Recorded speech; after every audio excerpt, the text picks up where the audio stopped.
Assalamualaikum warahmatullahi wabarakatuh. Pada hari ini kami akan menjelaskan tentang materi line balancing atau keseimbangan lintasan beserta dengan contoh soalnya. Sebelum itu, kami akan memperkenalkan diri terlebih dahulu. Nama saya Rifka Fahrunisa. Nama saya Regina. Saya Sebastian Anggraini. Next.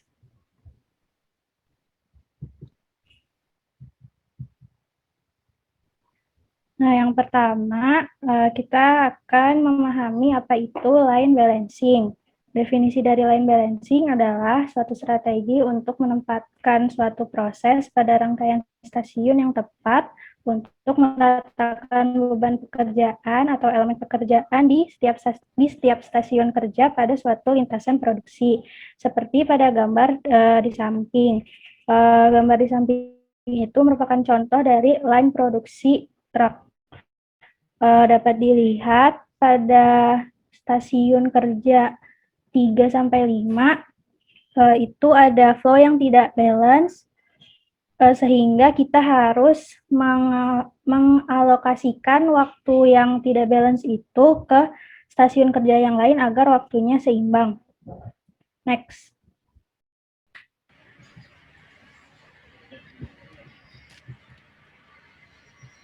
Selanjutnya, setelah kita mengetahui apa itu definisi dari line balancing, kita juga harus mengetahui sebenarnya untuk apa sih kita memahami dan mempelajari line balancing ini. Nah, pada ini saya mau memberikan tujuan seputar line balancing. Yang pertama itu agar tidak terjadi bottleneck. Bottleneck itu merupakan terhambatnya proses produksi pada suatu lintasan. Yang kedua itu adanya meningkatkan efisiensi proses, improve proses efisiensi. Yang ketiga, menghindari waktu pada proses atau stasiun yang menganggur. Yang keempat, mengurangi waktu proses secara keseluruhan. Yang kelima adalah meningkatkan rasio pencapaian target produksi. Yang keenam adalah meningkatkan profit. Dan yang terakhir adalah mengurangi pemborosan dan biaya-biaya yang tidak diperlukan. Oke, selanjutnya dilanjutkan oleh rekan saya, Sabila. Line balancing dibagi menjadi 4 data masukan. Yang pertama ada jaringan kerja atau precedence diagram, yaitu urutan operasi. Yang kedua ada waktu siklus atau cycle time, waktu maksimal untuk memproduksi suatu produk sesuai dengan permintaan pelanggan. Yang ketiga ada takt time, waktu yang dibutuhkan untuk menyelesaikan produksi suatu unit dari awal hingga akhir. Yang keempat, stasiun kerja atau workstation, tempat kumpulan satu atau beberapa proses kerja. Next.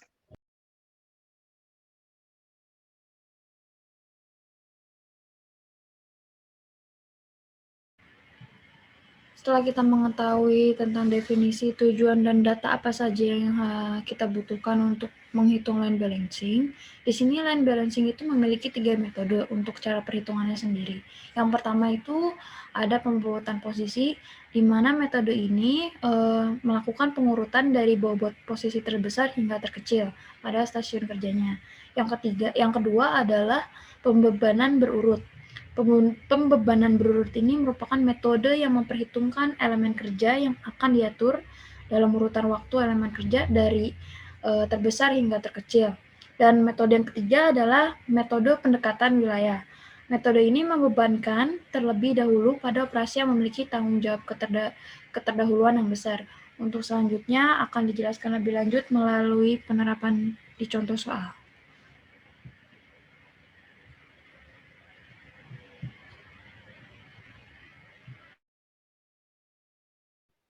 Contoh soalnya itu ada diagram jaringan kerja perakitan suatu unit elektronik ditunjukkan pada diagram di sini. Lalu di sini sudah ada waktu operasi dari masing-masingnya. Nah, tersedia 120.000 menit waktu kerja produksi per tahun. Jadwal produksi menuntut dapat dihasilkan 10.000 unit produk per tahun. Pertanyaannya adalah tentukan waktu siklus tentukan waktu siklus. Lalu yang kedua, berapa jumlah stasiun kerja yang diperlukan. Lalu yang ketiga, tentukan efisiensi dari lini perakitan tersebut. Next.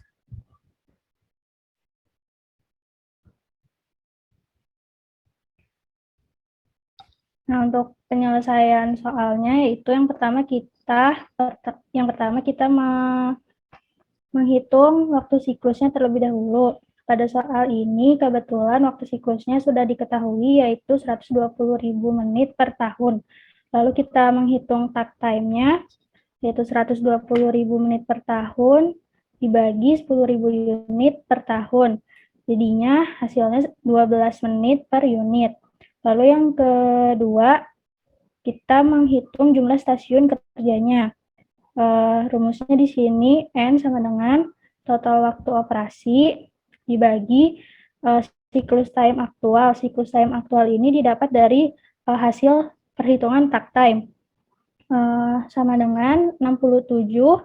67 itu dari total waktu operasinya dibagi 12 sama dengan 5,58, lalu kita bulatkan ke atas jadi 6 stasiun kerja. Lalu yang ketiga, kita menentukan efisiensi dari lini perakitan yang menggunakan 3 metode tadi. Next. Nah, yang pertama itu ada metode pembobotan posisi.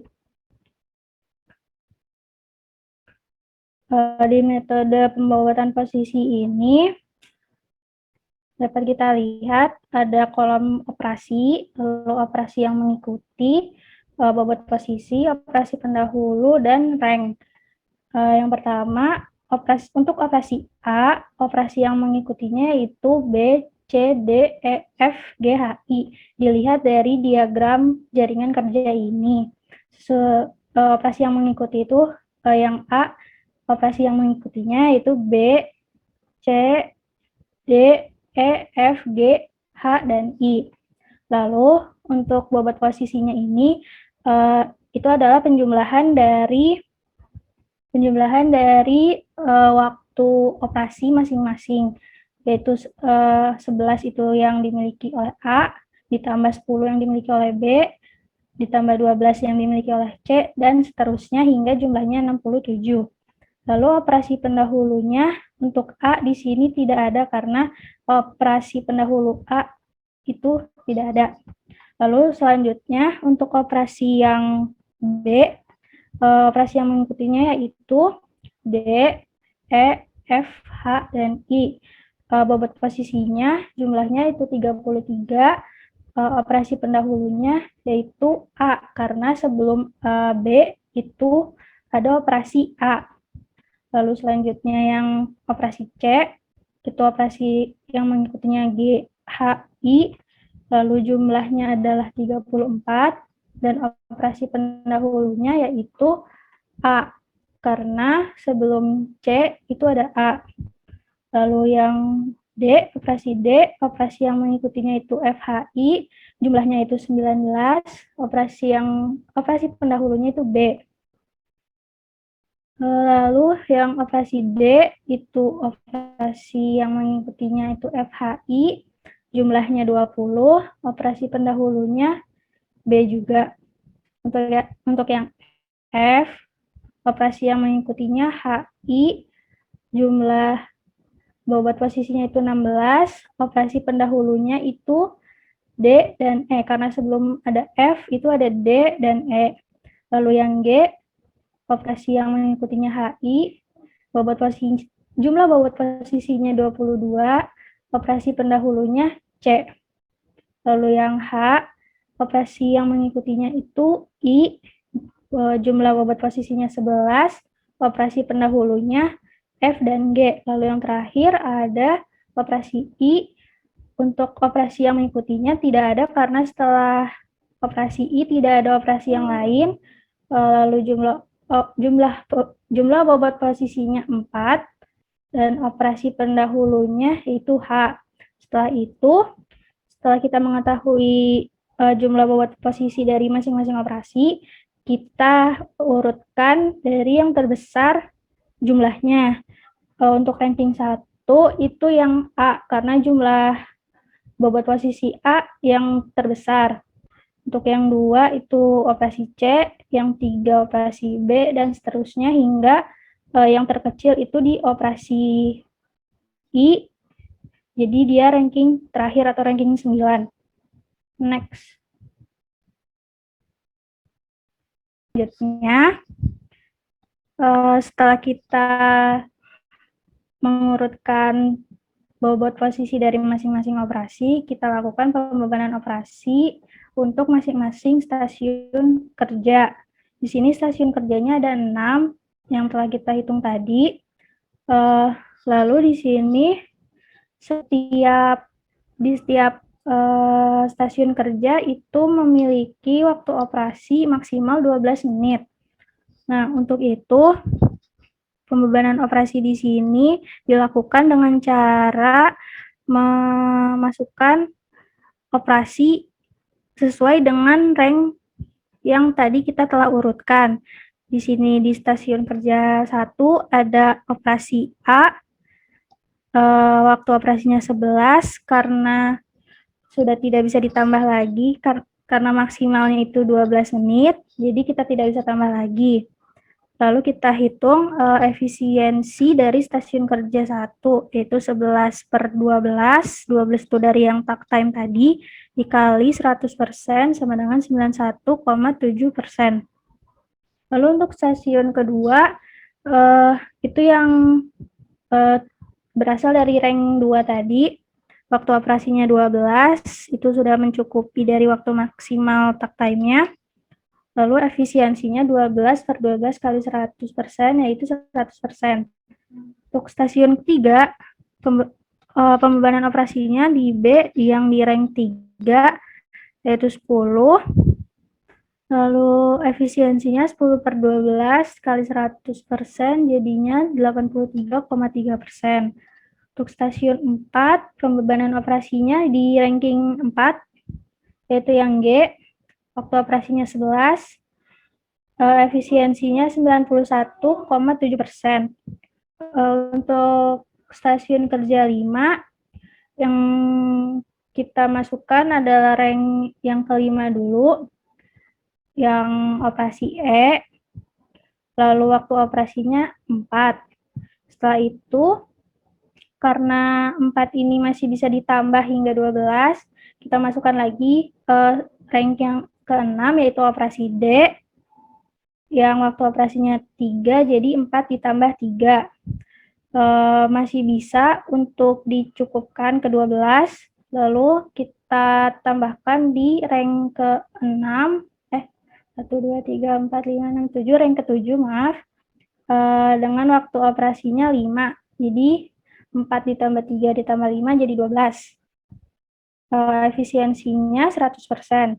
Lalu untuk stasiun terakhir, yaitu stasiun 6, pembebanan operasinya di rank 8, yaitu operasi H, waktu operasinya 7, bisa dicukupkan untuk ke-12, lalu ditambah lagi di rank 9, yang waktu operasinya itu 4, jadi 7 ditambah 4 sama dengan 11, lalu efisiensinya 91,7. Lalu efisiensi ini dirata-ratakan, jadi hasilnya 93,07%. Next.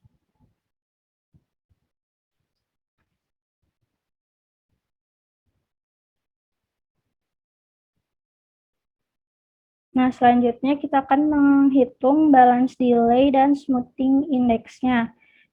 Balance delay ini rumusnya yaitu N itu stasiun kerjanya, jumlah stasiun kerja dikali talk time, dikurangi jumlah dari waktu operasi masing-masing, dibagi dengan N stasiun kerjanya, kali 100%.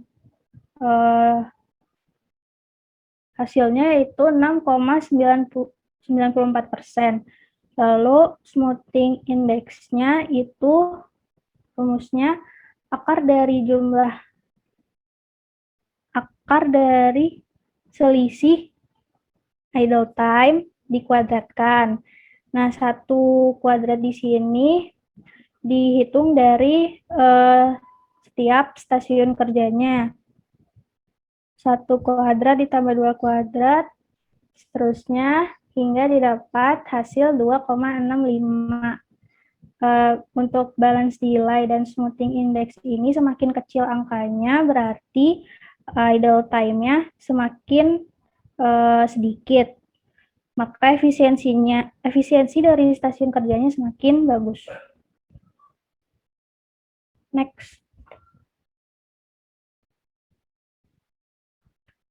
Setelah itu kita membuat flow dari stasiun kerjanya. Flow di sini dibuat berdasarkan stasiun kerja yang telah kita isi tadi. Yang pertama, stasiun kerja 1 ada di A, lalu stasiun kerja 2 itu C, lalu stasiun kerja 3 itu B, lalu stasiun kerja 4 itu G, stasiun kerja 5-nya D, E, F, dan stasiun kerja 6-nya H, I.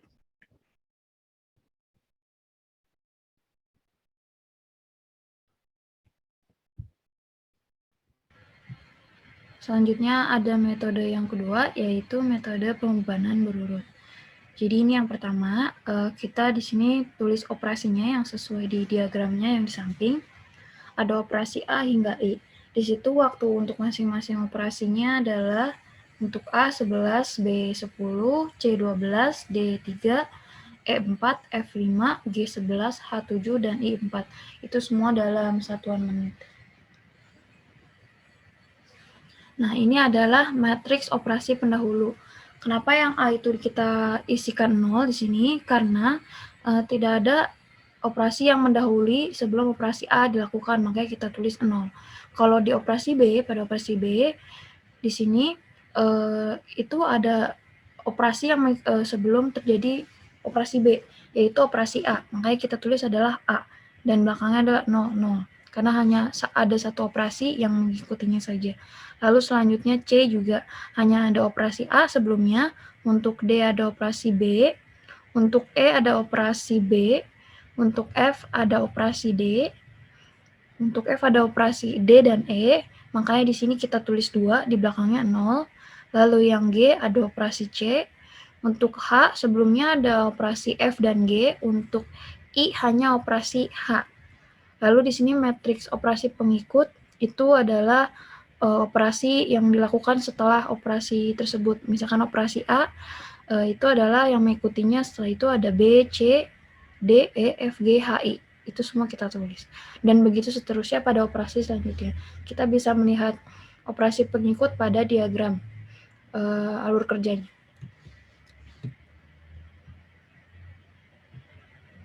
Setelah kita menuliskan tadi matriks operasi pendahulunya, kita menulis bagaimana pembebanan operasinya. Nah, ini jumlah stasiun kerjanya sudah kita lakukan tadi pada awal, yaitu 6. Di sini kita melihat yang untuk yang pertama, kita tulis pembebanan operasinya A, karena kita melihat pada matriks operasi pendahulu di mana yang semua angkanya itu 0, tidak ada operasi di situ. Jadi kita tulis pembebanan operasinya adalah A, di mana waktu operasinya adalah 11. Selanjutnya kita ini karena A, kita melihat lagi di sini yang stasiun kerja pertama pembebanan operasinya adalah A. Dari pembebanan operasi A, kita lihat di matriks operasi pendahulunya ada di sini, di operasi B dan C. Di sini ada A. Nah, setelah itu di sini kebetulan ada 2 operasi yang operasi sebelumnya itu A. Ada 2, yaitu B dan C. Kita melihat waktu operasinya yang terbesar yang mana, dan itu yang digunakan, dan untuk ditaruh di sebelah sini. Itu adalah operasi C. Lalu ini diisikan 12 karena tadi takt time yang sudah kita hitung adalah maksimalnya 12. Jadi ini tidak bisa diisi lagi. Kita lanjut ke stasiun kerja yang ketiga. Di sini adalah pembebanan operasi sebelumnya adalah C. Kita cari di sini operasi yang hurufnya C. Hanya ada di operasi G. Dan operasi G itu ada lagi tidak yang 0. Kebetulan ada sisa di operasi B. Kita lihat operasi B dan G, angkanya besaran yang mana? Oh, ternyata besaran yang waktunya itu adalah G. Kita isi di sini G. Selanjutnya dari pembebanan operasi di sini ada G, kita coret di sini matriks operasi pendahulunya G. Nah, kita isi B. Kenapa? Karena tadi kita melihat yang sudah 0, yang 0 adalah B. Dan di sini ada 0 dan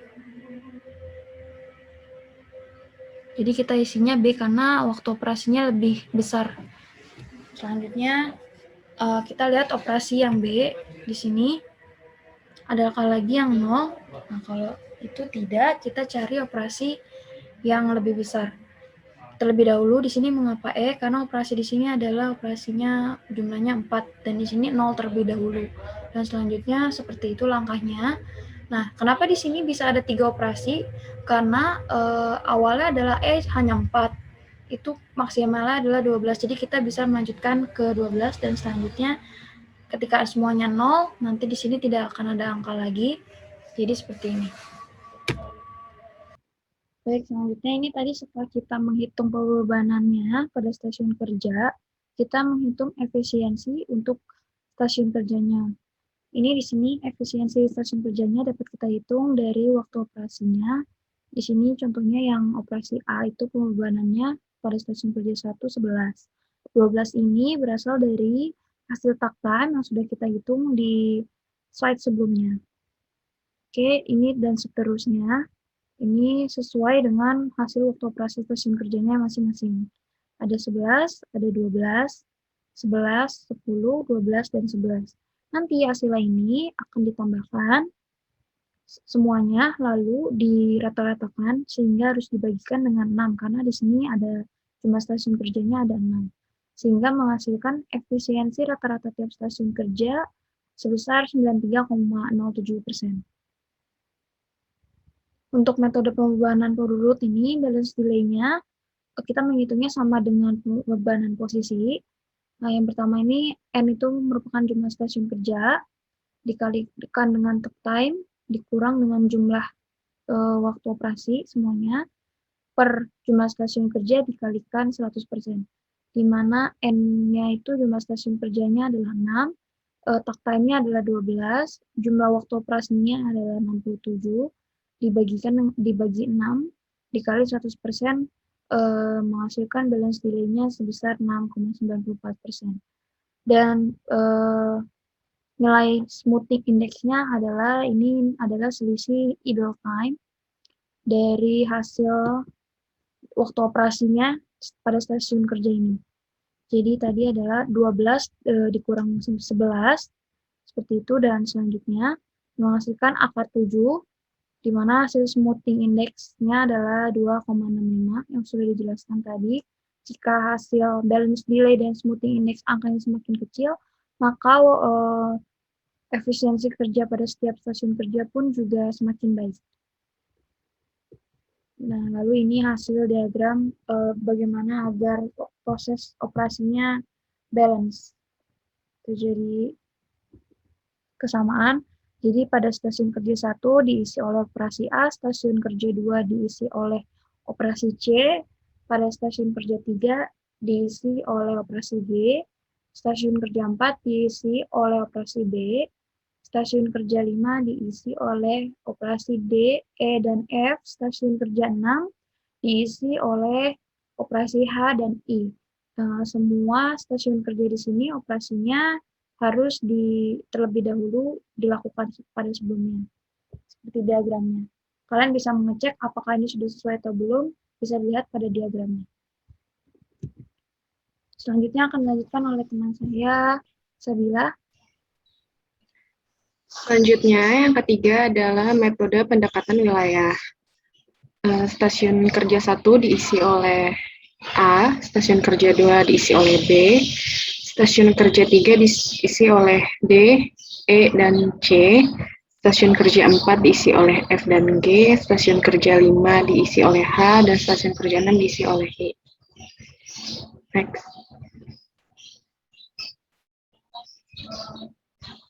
Di metode pendekatan wilayah, di wilayah 1 ada prioritas operasinya A, dan pembebanan operasinya A yang waktu operasinya yaitu adalah 11. Efisien stasiun kerjanya 11/12 dikali 100% sama dengan 91,7%. Wilayah 2 diisi prioritas operasinya adalah B, pembebanan operasi B, waktu operasinya adalah 10, efisiensi stasiun kerjanya 10/12 dikali 100% sama dengan 83,3%. Wilayah 3, prioritas operasinya adalah D, E, dan C, waktu operasinya adalah 3 ditambah 4 ditambah 5 sama dengan 12. Efisiensi stasiun kerjanya adalah 12/12 dikali 100% sama dengan 100%. Wilayah 4, prioritas operasinya adalah F dan G. Beban operasi F dan G, waktu operasinya adalah 12. 12 kali 100% sama dengan 100%. Wilayah 5 diisi prioritas oleh H. Pembebanan operasi H, waktu operasinya adalah 11. Efisiensi stasiun kerjanya adalah 11/12 dikali 100% sama dengan 91,7%. Yang terakhir wilayah 6, prioritas operasinya adalah I, waktu operasinya 7 ditambah 4 sama dengan 11/12 dikali 100% sama dengan 91,7%. Efisiensi rata-rata tiap stasiun kerjanya adalah 93,07%. Pada metode pendekatan wilayah di sini, balance delay-nya rumusnya sama dengan metode-metode sebelumnya, yaitu N dikali takt time dikurang jumlah waktu operasinya dibagi N dikali 100%, didapatkan balance delay-nya yaitu 6,94%. Selanjutnya adalah smoothing index, akar dari jumlah idle time kuadrat, didapatkan akar 7 yang hasil smoothing index-nya adalah 2,65.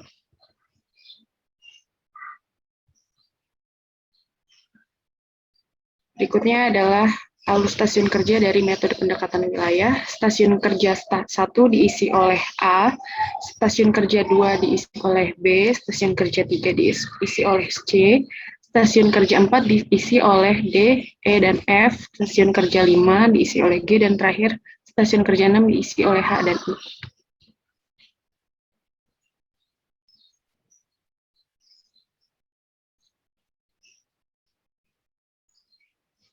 Sekian dari kelompok kami, kurang lebihnya mohon maaf. Wassalamualaikum warahmatullahi wabarakatuh.